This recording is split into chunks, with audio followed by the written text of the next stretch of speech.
Subscribe to our channel, press the bell icon and never miss an update from Latestly. Fighting in Ukraine must stop. It's raging across the country from air, land and sea. It must stop now. Russian missile and air bombardments have been pounding Ukrainian cities day and night. The capital, Kyiv, is encircled from all sides. In the face of the continuing attacks, Kyiv's 3 million residents are being forced to seek safety in their homes, improvised bomb shelters, and the city's subways. The Ukrainian government has distributed a meaningful number of arms to the population with the stated objective to participate in the defense of the country. According to UNHCR, 500,000 Ukrainians have fled across the country's borders. Although Russian strikes are reportedly largely targeting Ukrainian military facilities, we have credible accounts of residential buildings, critical civilian infrastructure, and other non-military targets sustaining heavy damage. This escalating violence, which is resulting in civilian deaths, including children, is totally unacceptable. Enough is enough. Soldiers need to move back to their barracks, and leaders need to move to peace. Civilians must be protected. International humanitarian and human rights law must be upheld. The sovereignty, independence, and territorial integrity of Ukraine within its internationally recognized borders must be respected, in line with General Assembly resolutions. Mr. President, we are facing a tragedy for Ukraine, but also a major regional crisis with potentially disastrous implications for us all. Yesterday, Russian nuclear forces were put on high alert. This is a chilling development. The mere idea of a nuclear conflict is simply inconceivable. Nothing can justify the use of nuclear weapons. Mr. President, we face what could easily become Europe's worst humanitarian and refugee crisis in decades, with the numbers of refugees and internally displaced multiplying by the minute. I am grateful for the compassion, generosity and solidarity of Ukraine's neighbors who are taking in those seeking safety. It is important that this solidarity is extended without any discrimination based on race, religion or ethnicity. The neighboring countries will need all our support in the days and weeks to come. The United Nations will continue to assist with these efforts.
For the first time since the United Nations was born, there is a full-fledged war in the center of Europe. Everyone in this hall and everyone in the world knows that Russia, and Russia alone, started this invasion now facilitated by Belarus. This war was not provoked. It was chosen by someone who is right now sitting in the bunker. We know what happened with the person who sat in the bunker in Berlin in May 1945.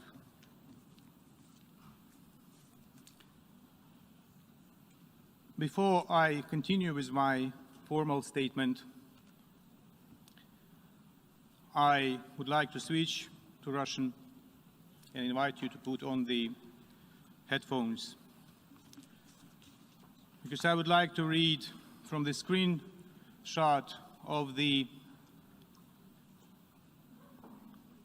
smartphone of a killed Russian soldier.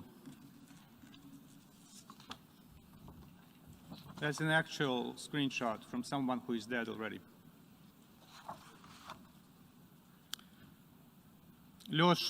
Alyosha, how are you doing? Why has it been so long since you responded? Are you really in training exercises? Asks the mother of the killed soldier. Moments before he was killed. Mama, I'm no longer in Crimea. I'm not in training sessions. Where are you then? Papa is asking whether I can send you a parcel. What kind of a parcel, Mama, can you send me? What are you talking about? What happened? Mama, I'm in Ukraine. There is a real war raging here. I'm afraid. We are bombing all of the cities together, even targeting civilians. We were told that they would welcome us, and they are falling under our armored vehicles, throwing themselves under the wheels and not allowing us to pass. They call us fascists. Mama, this is so hard. And this was several moments before he was killed. Imagine, if you want to just visualize the magnitude of the tragedy, you have to imagine next to you, next to every nameplate of every single country in this General Assembly, more than 30 souls of killed Russian soldiers already. Next to every name of every single country in this assembly. 30 plus killed Russian soldiers. Hundreds of killed Ukrainians. Dozens of killed children. And it goes on and on and on.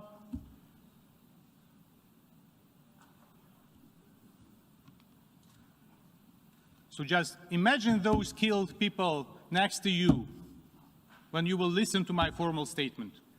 Excellencies, the General Assembly should be vocal in demanding from the Russian Federation to stop its offensive against Ukraine.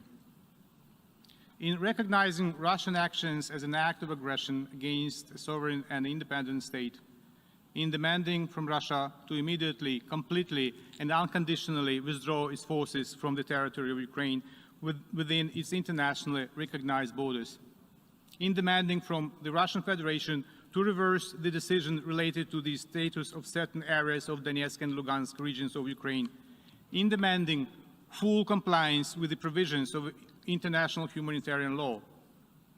The General Assembly should also be clear with regard to the treacherous role of Belarus and its involvement in aggression of the Russian Federation against Ukraine. Distinguished members of the General Assembly, what is happening now in Ukraine has already had the security and humanitarian implications for all of you. Immediately for Europe, a bit later for the rest, including in terms of food security, energy security, financial markets, collapse of the economies. Last September, my president said, while delivering his statement at the high-level segment of the 76th session of the General Assembly, and I quote, I understand that criticism of the UN is often heard, but we criticize ourselves. End of quote. If we fail to respond now, we will face much more than criticism. We will face oblivion. It must not happen. Now it is time to act, time to help Ukraine, that is paying now the ultimate price for freedom and security of itself and of the world. If Ukraine does not survive, international peace will not survive. If Ukraine does not survive, the United Nations will not survive. Have no illusions.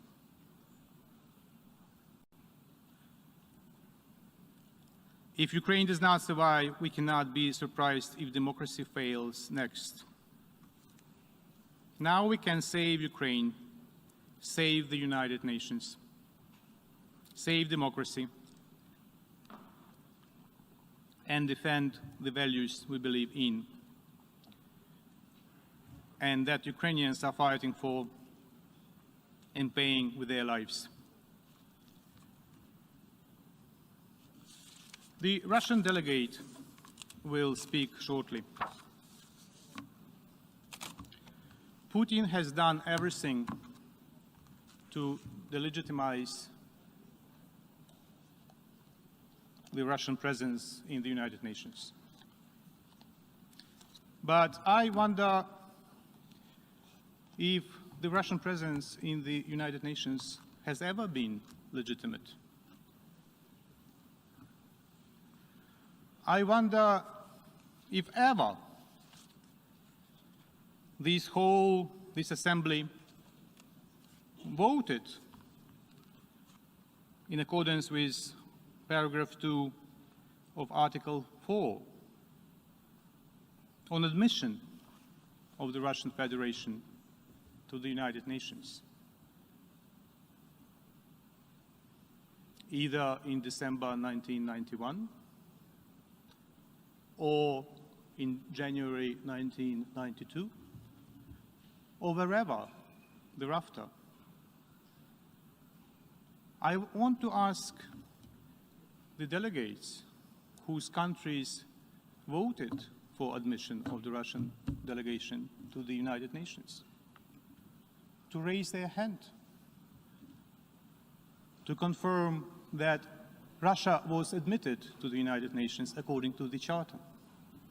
Please, gentlemen, ladies and gentlemen, please raise your hand if your country voted in the formal session of the General Assembly in reply to the letter by President Yeltsin dated December 24, 1991, when he told the United Nations that Russia would like to be a continuator state of the demised Soviet Union.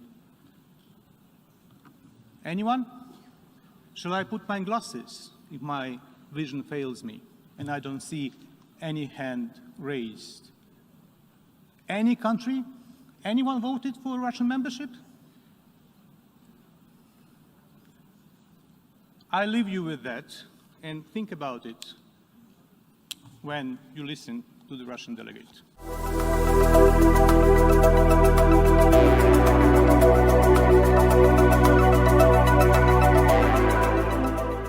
In December 2021, we proposed that agreements be arrived at with the US and NATO for security assurances to be provided to the Russian Federation. However, our extended hand was unceremoniously rebuffed by Americans and NATO representatives. It was proposed that we continue to discuss secondary issues without consideration of our concerns. Moreover, the question was not addressed as to how the freedom of choosing alliances as set out in the OSCE aligns with the principles of indivisibility of security, which is of great importance to us.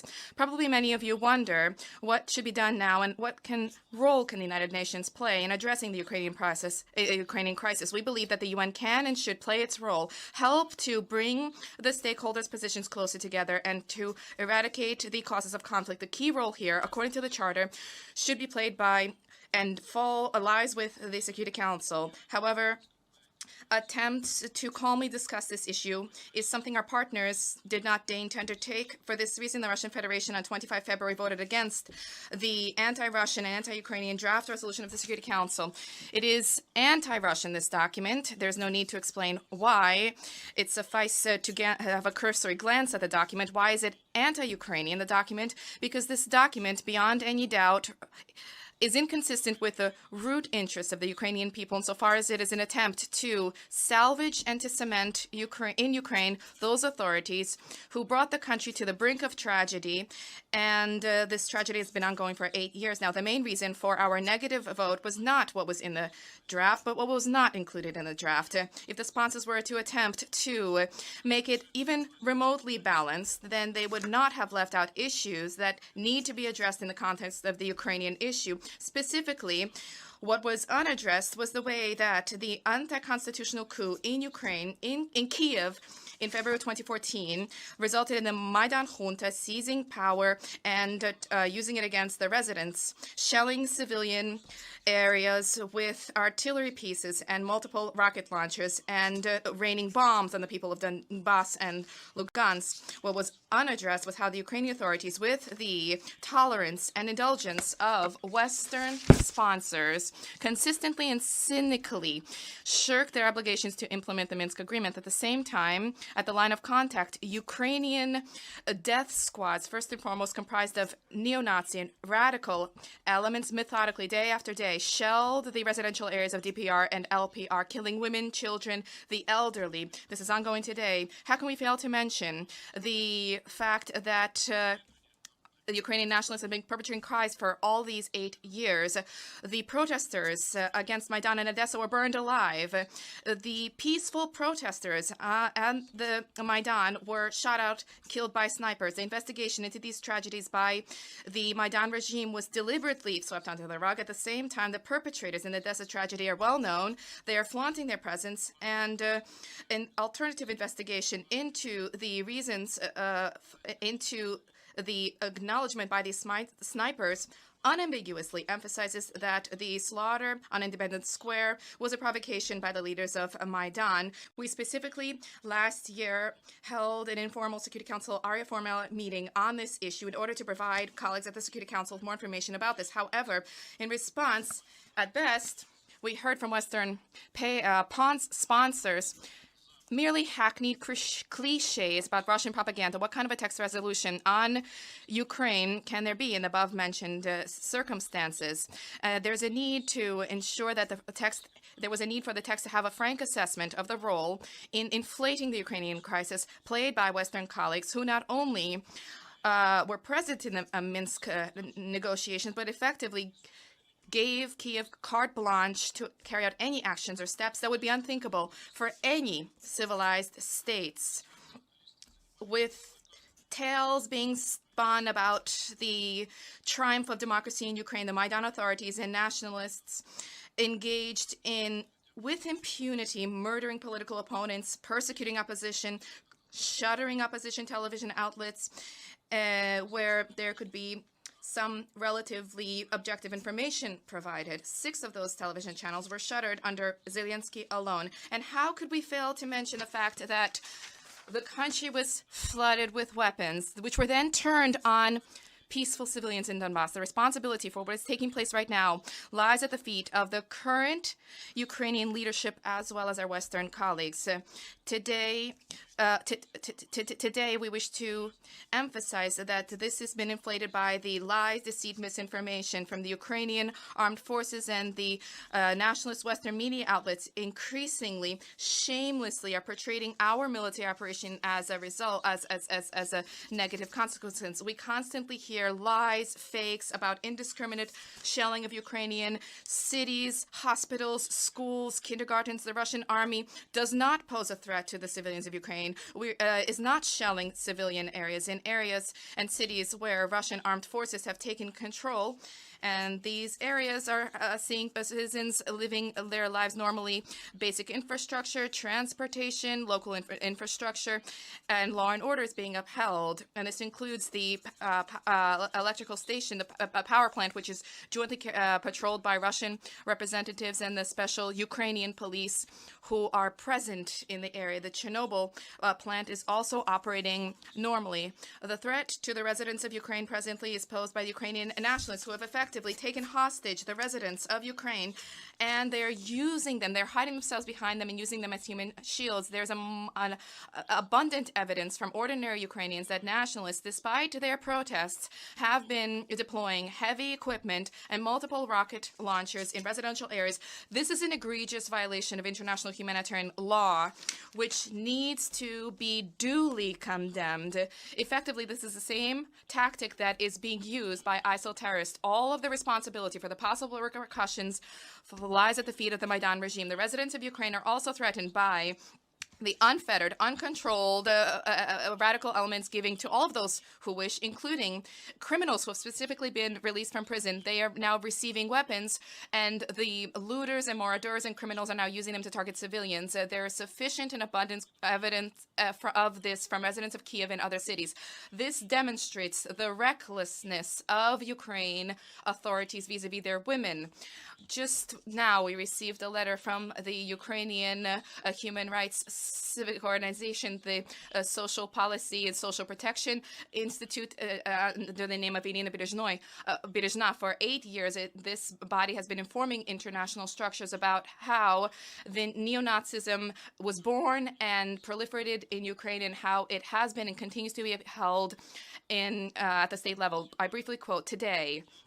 The apogee of the recklessness and lawlessness of neo-Nazis in Ukraine was that condemned criminals have been released from prison. They have carried out grave crimes, murders, etc. Only in Kiev, those who are willing receive 25,000 machine guns without any documentation.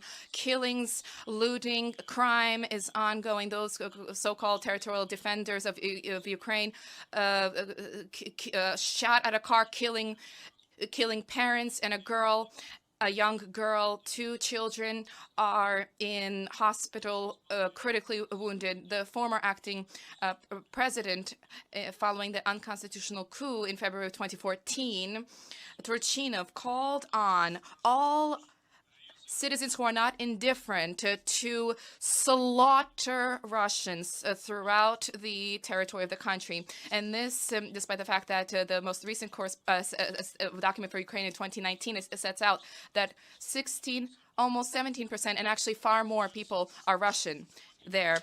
Now, against the Russian Federation in social networks, an information war has been unleashed insofar as evidence of destruction of civilian infrastructure by a Russian military does not exist. Ukrainian attacks and accidental attacks bear out the fact that Ukrainian nationalists are carrying out this violence. Social networks have training manuals about how to create fakes to taint our military operation. Throughout Ukrainian social networks, there are 1.2 million such pieces of fake news, and the correspondence that was read out by the Ukrainian ambassador, that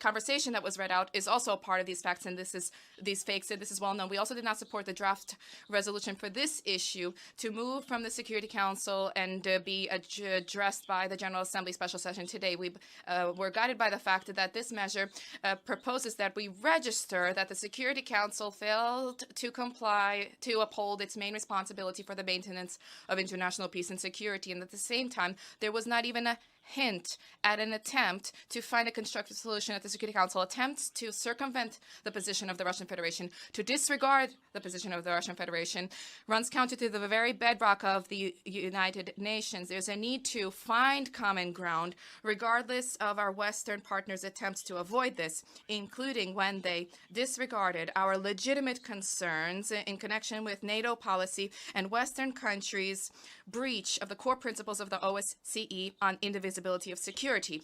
To conclude, Mr. President, I wish to state that the Russian Federation did not begin these hostilities. The hostilities were unleashed by Ukraine against its own residents, the residents of Donbass, and all of those who are dissenters. Russia is seeking to end this war. Thank you.